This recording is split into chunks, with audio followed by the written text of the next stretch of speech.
Assalamualaikum warahmatullahi wabarakatuh. Salam, salam sejahtera bagi kita semua. Om Swastiastu, Namo Buddhaya, salam kebajikan.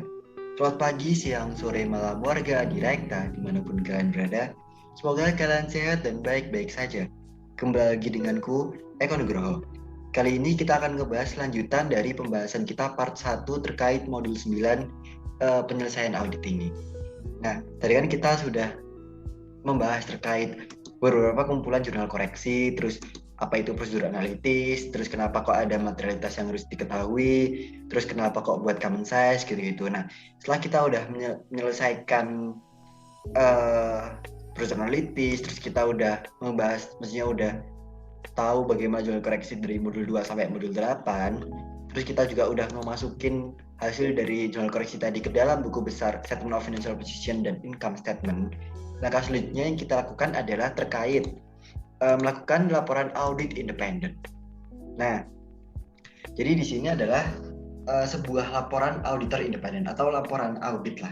Laporan audit kenapa sih kok ini harus dibuat? Karena ini penting sebagai bentuk tanggung jawab si auditor ini. Nah, sehingga karena ini adalah penting dan sebuah tanggung jawab, maka ini harus dibuat sama si auditor. Oke, kita bahas terkait laporan audit independen dari klien si Sukrisno, si PT Sugus ini sendiri. Nah, jadi di sini nanti ada kop surat. Jadi paling atas itu pasti ada kop suratnya. Ini ada laporan nomor auditor independennya, terus ada pemegang saham. Ini teruntuknya siapa, yaitu pemegang saham dan komisaris dan direksi utama. Lalu ada PT Sugus sebagai klien kita. Nah, kami telah mengaudit neraca PT Sugus tanggal 31 Desember 2018 dan tahun 2017. Laporan laba rugi, laporan perubahan ekuitas, dan laporan arus kas untuk tahun yang berakhir pada tanggal-tanggal tersebut. Nah, laporan keuangan adalah tanggung jawab manajemen perusahaan. Tanggung jawab kami terletak pada pernyataan pendapat atas laporan keuangan berdasarkan audit kami. Nah, kami melaksanakan audit berdasarkan standar auditing yang ditetapkan oleh Institut Akuntan Publik Indonesia. Standar tersebut mengharuskan kami merencanakan dan melaksanakan audit agar memperoleh keyakinan memadai bahwa laporan keuangan bebas dari seleksi material. Oke, berarti cukup sampai di sini dulu. Di sini kita tahu. Nah, di sini ada clue dan di sini udah ada tanda bahwa laporan keuangan ini bebas dari salah satu material. Berarti opininya yang dikasih sama si auditor di sini adalah WTP. Nah, wajar tanpa pengecualian. Kenapa kok WTP bukannya tadi banyak koreksi nih kok? Bukannya tadi kan banyak koreksi banget nih. Nah, kami menyimpulkan bahwa koreksi-koreksi ini dibenarkan atau di dalam istilahnya itu kayak si klien ini mau merubah laporan keuangannya.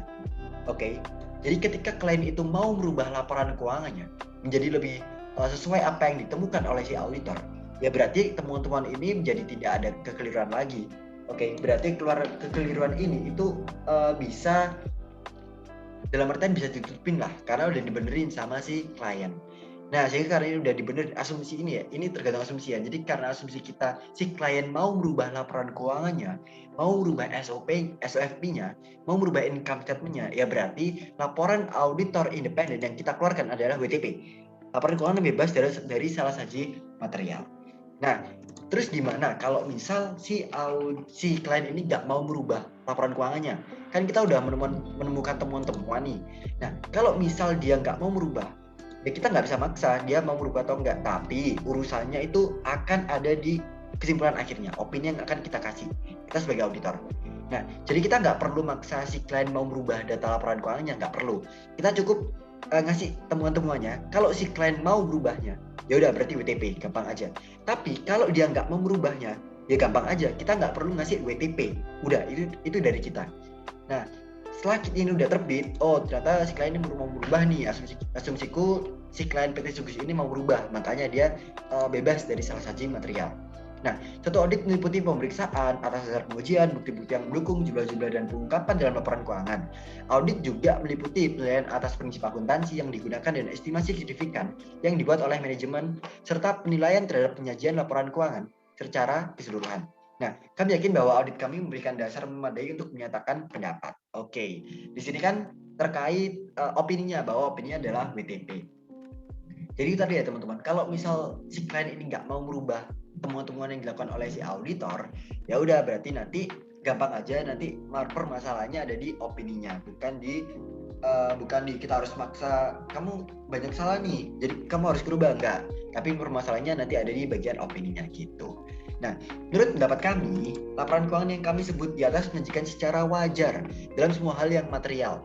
Posisi keuangan PT Sugus tanggal 31 Desember 2018 dan 2017 dan hasil usaha, serta arus kas untuk tahun yang berakhir pada tanggal-tanggal tersebut sesuai dengan standar akuntansi keuangan di Indonesia.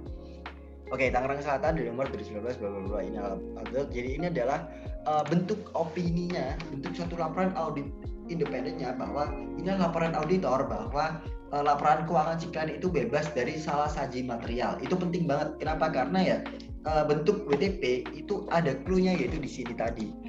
Bebas dari salah saji yang material gitu. Oke, selanjutnya setelah kita udah ngebahas terkait laporan audit independen, maka selanjutnya adalah terkait manajemen letternya. Nah, kenapa kok ini penting? Jadi manajemen letter itu namanya manajemen letter ya. Ini kan berarti kan bentuk, sebenarnya itu bentuk tanggung jawab juga si auditor terhadap audit atas si PT Sugus. Nah, tapi gini teman-teman, uniknya nih dalam sini, ini tuh auditor itu nggak wajib buat manajemen letter. Lalu kenapa kok si auditor itu mau repot-repot buat manajemen letter? Jadi si audit manajemen letter ini kan bentuk apa ya, kayak bentuk rekomendasi atau bentuk ya rekomendasi untuk si klien untuk memperbaiki bagian anggaran. Dia harus memperbaiki bahwa perusahaan belum menggunakan anggaran dalam menjalankan kegiatan operasinya. Nah, kami sarankan, ini auditor sarankan agar perusahaan mulai menggunakan anggaran sebagai alat perencanaan dan pengawasan atau pengendalian dalam menjalankan kegiatan operasinya. Nah, jadi di sini tuh kayak dia tuh ngasih saran, kayak anggaran ngasih saran, auditor internal ngasih saran, terus uang kas dikasih saran. Kami sarankan agar lebih baik kedua tugas itu dipegang oleh dua orang. Jadi harus ngasih segregation of the duties. Nah, terus ada pengesahan piutang, dia ngasih saran. Nah, kenapa kok si auditor mau repot-repot? Ini uniknya dalam dalam audit. Jadi gini teman-teman, auditor atau KAP, ya kan kita lingkupnya swasta ya. KAP itu dilarang mengiklankan KAP-nya itu sendiri dalam bentuk brosur, dalam bentuk iklanan, dalam bentuk kayak pamflet-pamflet gitu atau poster-poster gitu, nggak boleh sama sekali. Nah, lalu gimana cara dia bisa ngiklanin KAP-nya? Ya dia secara implisit dia ngiklaninnya dari sini. Jadi dia itu ngasih rekomendasi dari si auditor ini, ngasih rekomendasi untuk biar orang lain itu tahu loh kalau dia ngaudit itu, dia selain dia ngaudit dia juga ngasih saran-saran, dia ngasih temuan-temuannya itu dikasih saran, terus dikasih kayak memperbagus pengendalian internnya gitu-gitu. Nah, itu adalah bentuk iklan dari si KAP itu sendiri. Jadi iklannya itu ya kayak bagus loh, itu dalam artian ngiklannya itu dalam segi yang bisa ditutupin meskipun nggak pakai pamflet, nggak pakai brosur, tapi dia ngiklannya itu ya dari sini bahwa dia itu adalah auditor yang berkompeten, yang bisa ngasih saran dalam pengendalian intern si klien itu sendiri. Jadi ini adalah bentuk iklannya, sebenarnya itu seperti itu. Makanya itulah kenapa kok si auditor tuh mau buat manajemen letter, padahal kan gak wajib tuh, tapi kok kenapa mau repot-repot buat manajemen letter itu sendiri gitu. Nah, terus sebagai bagian dari pemeriksaan tersebut, kami telah melakukan studi dan evaluasi terhadap pengendalian intern perusahaan. Nah ini, jadi dia itu udah melakukan studi dan evaluasi terhadap pengendalian intern si perusahaan, seperti yang didasarkan dalam standar profesional akuntan publik. Tujuannya adalah untuk menentukan sifat dan luasnya ruang lingkup pemeriksaan serta jenis audit prosedur yang harus dilakukan.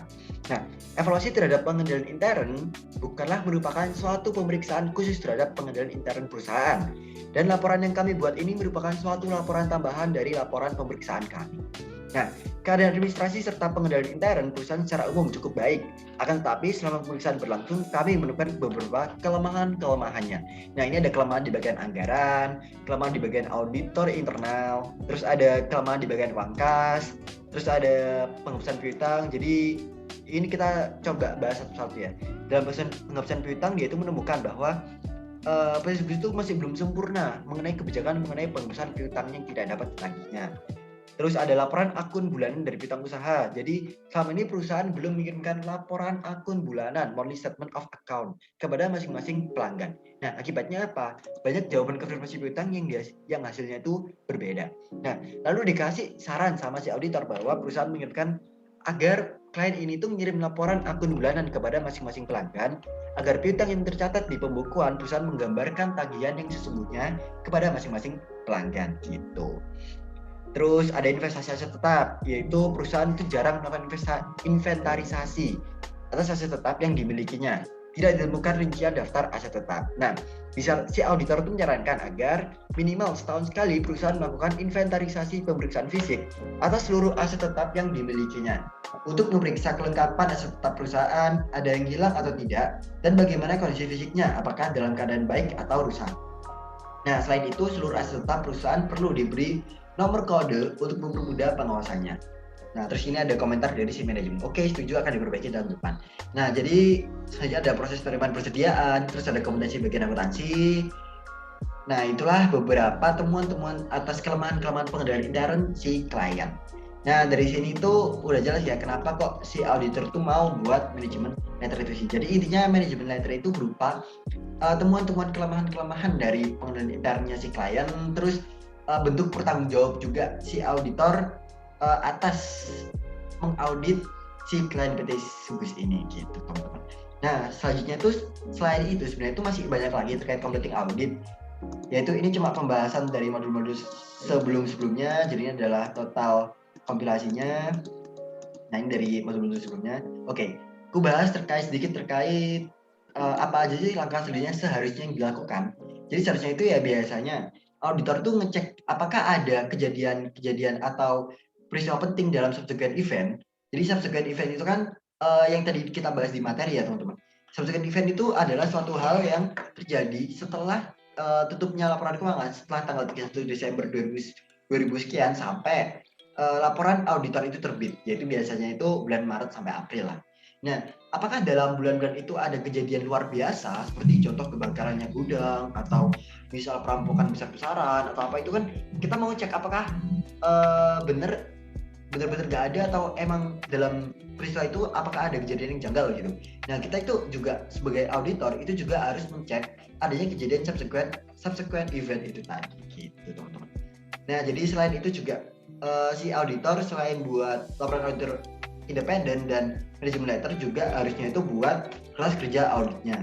Nah, tapi di sini gue cuma jabarin terkait gimana kalau hasil temuan-temuannya ini disertakan, lalu hasil akhirnya itu seperti apa. Jadi inilah bentuk hasil akhir per audit tahun akhir di 31 Desember 2018. Ini adalah hasil audit yang ada gitu teman-teman. Oke, jadi sampai sini pembahasan dari modul 9. Kurang lebihnya aku mohon maaf. Kalau ada pertanyaan, Sabi langsung kontak di WA atau Instagram. Oke. Thank you, kita ketemu di video berikutnya. Kututup, wassalamualaikum warahmatullahi wabarakatuh.